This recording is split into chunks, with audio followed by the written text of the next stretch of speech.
আজকে যখন ওই যে হংকং পার্ক থেকে ঘুরে আসার সময় এই রকমভাবে অনেক লেডিসদের দেখলাম যে বসে রয়েছে জায়গায় জায়গায়, মানে তো জিনিসটা আমার কাছে একটু অন্যরকম লাগলো।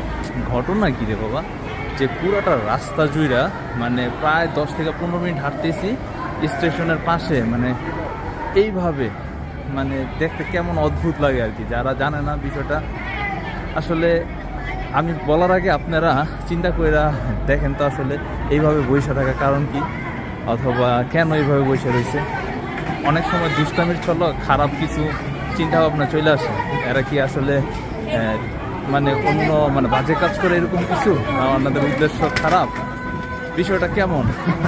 তারপরে পরিচিত যে বড় ভাই আছে ওনার কাছে শেয়ার করলাম যে ভাই একটা স্ট্রিটে গেলাম মানে রাস্তার পাশে দেখতেছি ফুটপাত পুরা জুইরা মহিলারা এইভাবে বসে আছে। এটার ঘটনা কি, এটার কারণটা কি, জিনিসটা বুঝলাম না ভাই।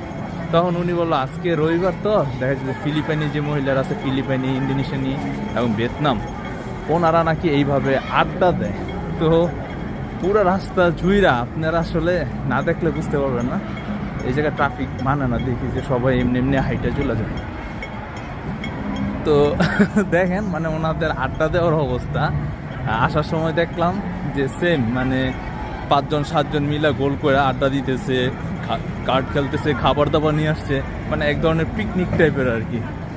তো অনেকে দেখতেছি রাস্তার মধ্যে মেকআপ করতেছে, পা ম্যাসেজ করতেছে, মানে অদ্ভুত লাগলো বিষয়টা যে হইতেছে এটা কি, করতেছে এটা কি, নাকি এটা খারাপ কোনো জায়গায় এসে পড়ে গেলাম, মানে নাকি এরিয়াটা খারাপ কিছু একটা।